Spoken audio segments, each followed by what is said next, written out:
السلام علیکم حضرت۔ وعلیکم السلام ورحمۃ اللہ۔ حضرت میرا ایک سوال ہے جی کہ جیسے ہمارے دونوں کاندھوں پر جو فرشتے ہوتے ہیں ان کے نام کیا ہیں اور ان کا کام کیا ہے، اور ان سے ہمیں کوئی فائدہ یا نقصانات ہیں؟ دراصل احسان بھائی، وہ جو فرشتے ہیں ان کو کرامن کاتبین کہا جاتا ہے، اور ان کا کام یہ ہے کہ ہم دنیا میں جو اچھا یا برا کر رہے ہیں، جیسے مثال کے طور پر ہم چھپ کے کچھ کر رہے ہیں یا کھلم کھلا کچھ کر رہے ہیں، اللہ تبارک و تعالیٰ دیکھ رہا ہے، لیکن ان کا کام یہ ہے جو ہمارے دائیں بائیں کاندھوں پر بیٹھے ہوئے ہیں، جن کو کرامن کاتبین کہا جاتا ہے، یہ اچھے اور برے اعمال لکھنے پر مقرر اللہ تبارک و تعالیٰ نے کیے ہیں۔ تو جب بندہ اپنی زبان سے کچھ کہتا ہے یا کچھ کرتا ہے، اچھا کرتا ہے تو برا کرتا ہے، تو یہ دونوں جو فرشتے ہیں اپنی ڈیوٹی بخوبی نبھا رہے ہیں۔ لیکن یہ دیکھیں شان میرے رب کی کہ جب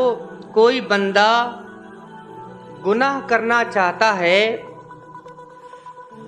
تو یہ جو فرشتے مقرر ہیں یہ ابھی لکھتے نہیں ہیں،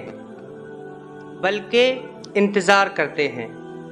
کہ یہ گناہ کرنے کے بعد توبہ کر لے۔ لیکن جب کوئی بندہ نیکی کا صرف ارادہ کرتا ہے، صرف ارادہ کیا، ابھی نیکی کی نہیں ہے، صرف ارادہ کیا ہے، فوراً فرشتے اس کو لکھ لیتے ہیں۔ اور ہم زبان سے نہ جانے کیسے کیسے الفاظ صبح سے لے کے شام تک، شام سے لے کر صبح تک جو بولتے رہتے ہیں، جب قیامت کا دن ہوگا تو وہ رجسٹر جو کرامن کاتبین یعنی ہمارے دائیں بائیں کاندھوں پر بیٹھ کر کے لکھا تھا ہماری زندگی میں، جب تک ہم زندہ رہے اور جب تک ہم قبر میں نہ پہنچ گئے، تب تک جو ہم نے الفاظ بولے تھے وہ رب کی بارگاہ میں جب پیشی ہوگی اور جب وہ رجسٹر سامنے پیش کیا جائے گا تو اللہ تبارک و تعالیٰ ارشاد فرمائے گا کہ یہ تیرا رجسٹر ہے، اب یہ لے، اس کو کھول اور پڑھ کے سنا۔ تو ذرا سوچئے وہ لوگ جو دنیا میں رہ کر کے نہ جانے کیسے کیسے الفاظ بولا کرتے تھے،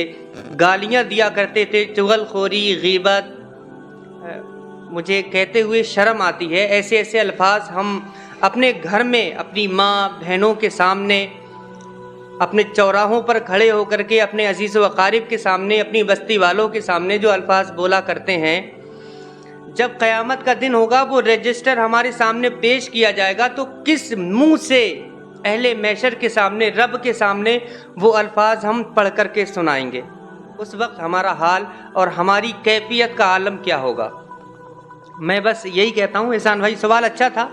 سوال لمبا نکل گیا، میں معذرت چاہتا ہوں، آپ کا سوال اچھا ہے ماشاءاللہ۔ میں بس یہی چاہتا ہوں کہ ہمارے دائیں بائیں ہمیشہ جو کرامن کاتبین بیٹھے ہوئے ہیں، تشریف فرما ہیں، کم سے کم اللہ کا خوف اتنا رکھو کہ ہم زبان سے کچھ ایسا نہ بولیں کہ یہ لکھیں اور بروز قیامت ہمیں پڑھنے پر شرمندگی ہو۔ زبان سے ایسا بولو، جب صحابہ کرام رضوان اللہ تعالیٰ علیہ مجمعین کا قاعدہ اصول یہ تھا کہ اپنی زندگی میں کبھی وہ بغل کا الفاظ بھی بولنے سے قطراتے تھے، بچتے تھے۔ کیونکہ اگر میں نے بغل کا لفظ بولا تو پروردگار عالم کے سامنے جب پیشی ہوگی، سامنا ہوگا، تو مجھے یہ لفظ بولتے ہوئے حیا آئے گی۔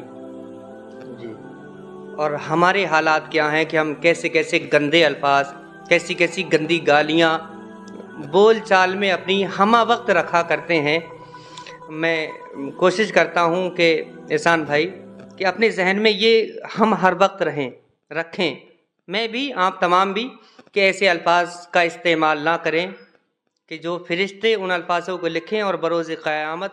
ہمیں انہیں پڑھنے میں شرمندگی محسوس ہو۔